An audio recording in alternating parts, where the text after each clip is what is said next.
Hey everyone, it's Juan, and we have an exciting show for you today. We're going to have an actual showdown, a showdown between me, the experienced real estate broker, versus ChatGPT. Versus ChatGPT. A lot of us out there are afraid that we're going to be replaced by this AI language model that knows everything.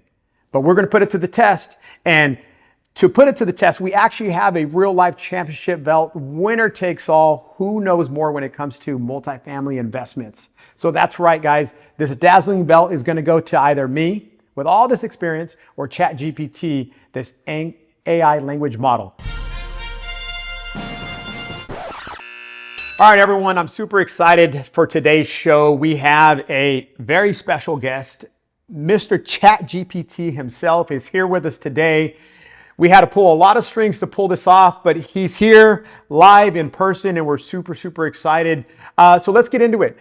What we did is we reached out to our subscribers, to the folks who follow us, to all of our supporters, and we said, hey, what questions do you want to ask me? And we will also have ChatGPT answer the same questions. And let's see who knows more about real estate. So with the very first question that we're going to start off with is, what is the formula to calculate cap rate? I'll go first. So the formula to calculate cap rate, it's very simple. I call it the ERB formula, where at the very top, you have the net operating income is either divided by value or divided by cap rate. In order to use the calculation, you need two of the three. So again, we're dealing with net operating income. We're dealing with, if it's divided by value, we're going to come up with the cap rate. Or if we have the net operating income and we have the cap rate, I could come up with value. So that's that. Again, two of those three, I as a broker would have enough information to calculate cap rate for a given property. To determine the cap rate of a property, you first need to determine the total income. Second, we're going to subtract the operating expenses, which include property taxes, insurance, maintenance costs, management fees, utilities, and any other expenses directly related to running and maintaining the property. Once we've subtracted the total operating expenses from the total income, we arrive at the net operating income, also called NOI. Then we divide the NOI by the property's current market value or cost and multiply that by 100 to get the cap rate. For our second question, is the gross rent multiplier a good value indicator when you're considering your next multifamily investment? And while Mr. ChatGPT is getting ready, I'll go ahead with the answer. The gross rent multiplier to me is a very simple way at arriving at value. Now, what is it? So typically what we do is we take the annual gross of a property. So that's going to include all the rents, any laundry from the coin laundry, any garages, anything else, any income that is being derived from that asset. And we're going to multiply it times a multiplier to come up with that value. Now, everyone's question is, Juan, where do you find that multiplier? And that multiplier comes from that specific area. And I'm going to consider similar properties to the property that I'm looking at, and more or less I could come up with an average or a range of the multiplier. I apply that multiplier to the property that I'm looking at, and I will come up with a value pretty close to what the property's worth. The gross rent multiplier can be a useful value indicator when evaluating a multifamily investment, but it should not be the only factor that you use. The GRM is a simple and quick method to assess the property's potential value based on its gross rental income. It is calculated by dividing the property's price by its annual gross rental income. GRM equals property price divided by annual gross rental income. Okay, now on to the third question. Now that we've talked about cap rate and gross rent multipliers, the next question is, what is the average cap rate in the city of Long Beach for 5 units and above? So I'll go first. The cap rate in the city of Long Beach for 5 units and above, as of today, is going to be 4.5% cap. So that's going to be the average, okay, of all the sales that we've had, 5+ units. That's 4.5%. As an AI language model, I don't have real-time data, and my knowledge only extends up to September 2021. The average cap rate for an apartment building in Long Beach, California can fluctuate over time due to various factors, such as the real estate market conditions, interest rates, property demand, and local economic conditions. To find the most up-to-date average cap rate for apartment buildings in Long Beach, California, I recommend consulting local real estate agents, property management companies, or market reports from reputable sources. They can provide you with the latest data and insights specific to the current market conditions in Long Beach. Okay, now on to question number 4. So we all know that California is subject to statewide rent control. What is the formula that the lawmakers wanted landlords to use when determining that amount? I'll go first. So when they passed the law several years ago, AB 1482, the lawmakers wanted us to use 5% plus CPI, the Consumer Price Index. They also wanted us to use the Consumer Price Index for the month of April. Some of you may not know, but the Consumer Price Index is calculated every single month. And so in Long Beach, it's going to be 5% plus the CPI. As of my last update in September 2021, California has statewide rent control regulations known as the Tenant Protection Act, or AB 1482. This law provides limitations on how much landlords can increase rent for certain types of rental properties. Here is the formula to calculate the allowable rent increase under AB 1482.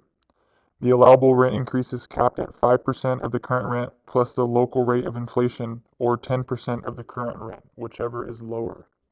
To calculate the 5% plus inflation increase, follow this formula. Allowable rent increase equals current rent times 0.05 plus inflation rate.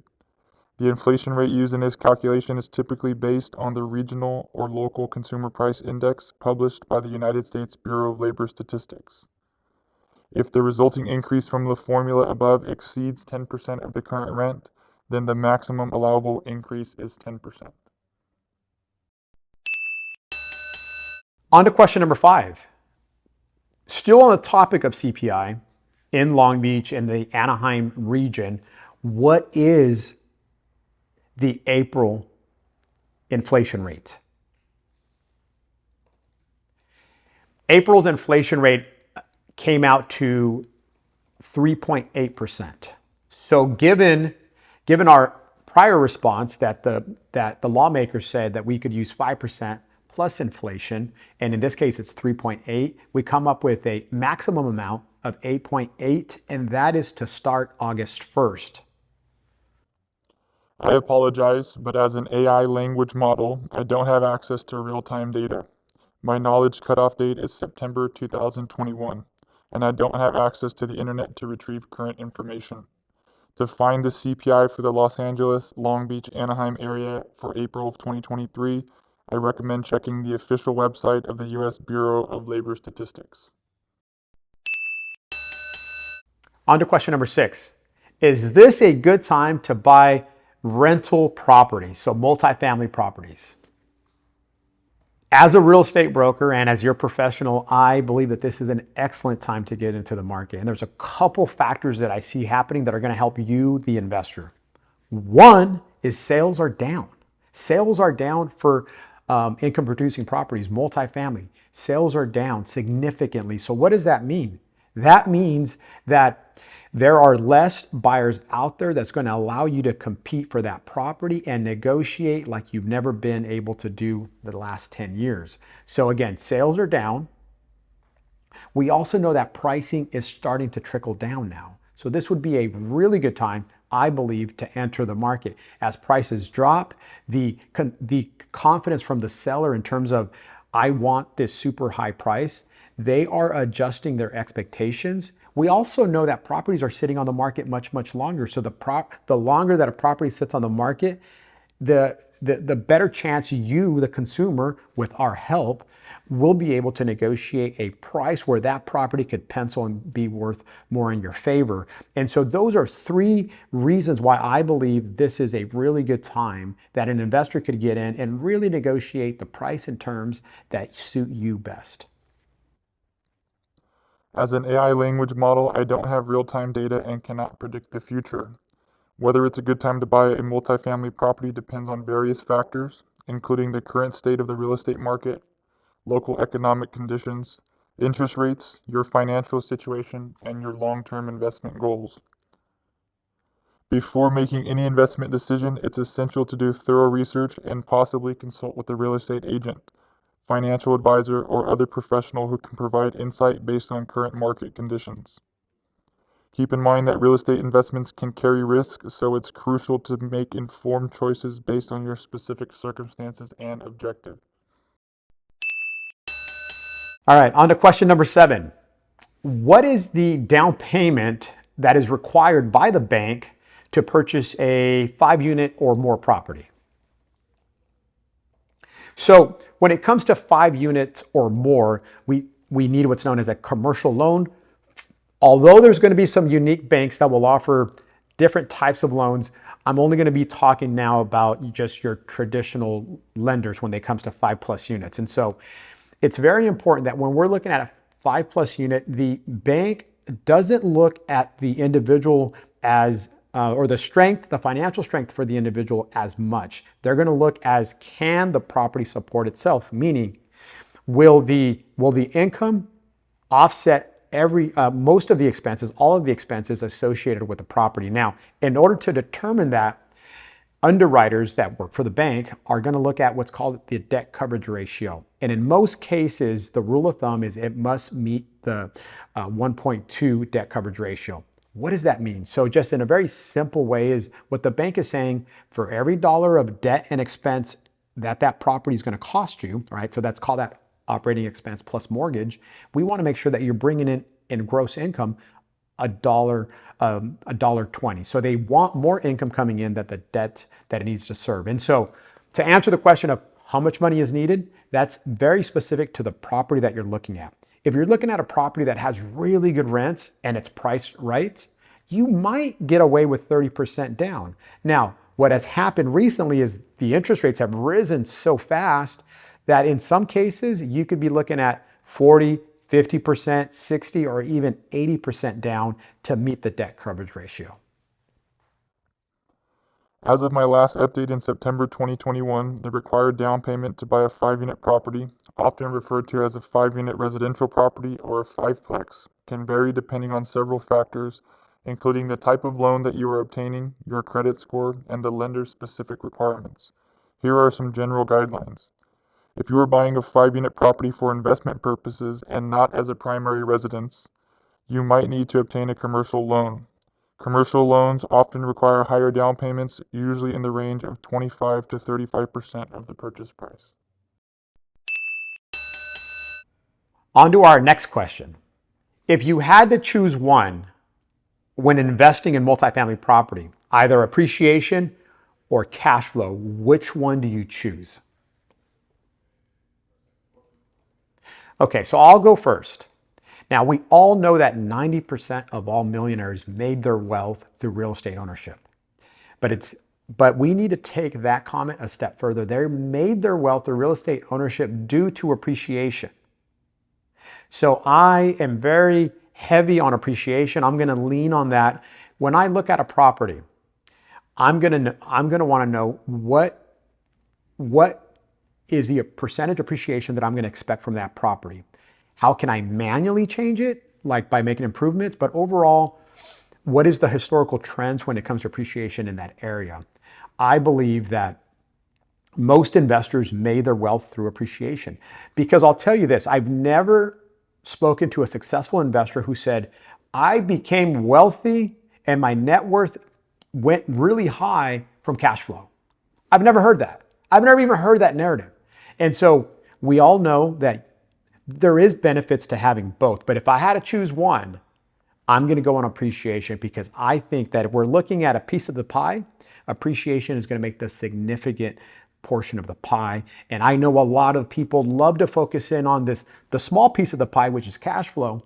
But at the very beginning, when we're first looking at an asset, that is a very small piece. And we need to be smart and focused and see past the cash flow requirement that some of us have and realize that appreciation is king. As an AI language model, I don't have personal preferences or emotions. However, I can provide some insights to help you make an informed decision between cash flow and appreciation. Appreciation and cash flow are two different aspects of investments or assets. Appreciation refers to the increase of value of an asset over time. For example, if you invest in real estate, the property's value may appreciate over the years, allowing you to sell it at a higher price than what you initially paid. Cash flow refers to the income generated by an asset, typically through regular payments such as rent from real estate or dividends from stocks. Positive cash flow means the income generated is more than the expenses associated with the asset. The choice between appreciation and cash flow depends on your investment goals, risk tolerance, and financial situation. It's essential to balance your investment portfolio to include both appreciation-focused and cash flow-focused assets. A well-diversified portfolio can help you achieve a mix of growth potential and income stability, aligning with your financial objectives and risk tolerance. It's best to consult with a financial advisor who can provide personalized guidance based on your specific circumstances and goals. Will ChatGPT AI replace realtors and real estate brokers? So I'll go first. I enjoy using ChatGPT. I use it every single day. I think that it's helped expedite brainstorming, content ideas, and I love it. I tell people to use it all the time. ChatGPT or AI will not be able to help you through those tough financial decisions. Will it be able to help you decide between three properties and say, I think you should buy this one for this reason? Will it be able to tell you, after you buy it, here are some value add strategies to increase the value of the property? Will it be able to report back to you on year 3 and say, now that we've built up so much equity, we think you should 1031 exchange into another property? So what? So we could scale and really grow our net worth? I don't believe so. Will it have a lot of data for us? Absolutely. Will it be very informative? 100%. Will it replace realtors and brokers? Not a chance. As of my last update in September 2021, ChatGPT or similar language models have not fully replaced real estate agents. While AI and technology have had significant impact on various industries, including real estate, there are certain aspects of the real estate business that still require the expertise and personal touch of a human agent. Real estate agents bring valuable skills to the table, such as market knowledge, local expertise, negotiation skills, and personalized guidance for buyers and sellers. Additionally, they can build relationships with clients and understand their unique needs and preferences, which AI may find challenging to replicate fully. While AI can be a useful tool for real estate agents to streamline their processes and enhance customer service, it is unlikely to completely replace the role of human agents anytime soon. The real estate industry is rooted in personal interactions and trust, making the human touch an essential element of the buying and selling experience for many individuals. However, advancements in AI and technology are continuously changing various industries. It's always possible that the role of AI in real estate could evolve further in the future. Now, this will be the last question for the day is, can you tell me what my fourplex in Long Beach is worth? Of course, we, as a real estate professional and also the fourplex market leaders in the city of Long Beach, we specialize in selling 4-unit buildings and above. And of course, we know what the local market performs. We know how long it's going to take to sell the property. We know the averages year to date when it comes to fourplexes. We also know how many fourplexes have sold, how many are on the market. And in order for me to determine the price for your fourplex, I start off with looking at the square footage, looking at the bedroom count, the bathroom count. I'm going to ask for the rents. And I also will do a rent survey, meaning The rents might be low, but what could they be and what steps would we need to get them there? I'll also take a look at how does the curb appeal of the property look? Is there any small enhancements that we could add that wouldn't cost too much to increase the marketability and the sale of the property? So 100%, any property out there, well, I could certainly tell you what it's worth. As an AI language model, I don't have access to real-time data or the ability to browse the internet. Therefore, I can't provide you with the current value of your fourplex in Long Beach. The value of a property can fluctuate over time due to various factors such as the real estate market, location, condition of the property, and other economic conditions. To determine the current value of your fourplex, I recommend reaching out to a local real estate agent or a professional property appraiser in Long Beach. They will be able to assess your property's value by considering recent comparable sales in the area and other relevant factors.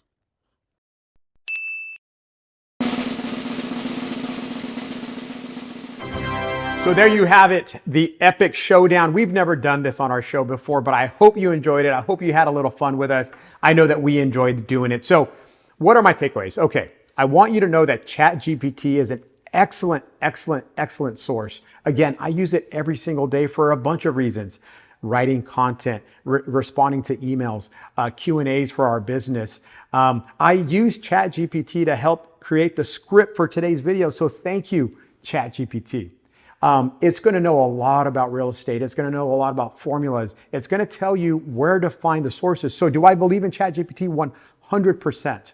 I think that everyone should be using it. It will simplify a lot of parts on a personal level, from a business level. I think it's terrific. Now, do I believe that it's going to replace us, the real estate professionals in our industry?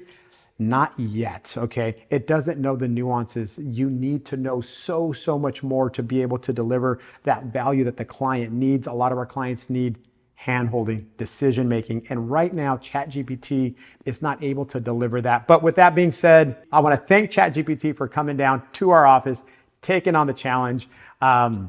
Make sure to like, comment, and subscribe. That's all for now.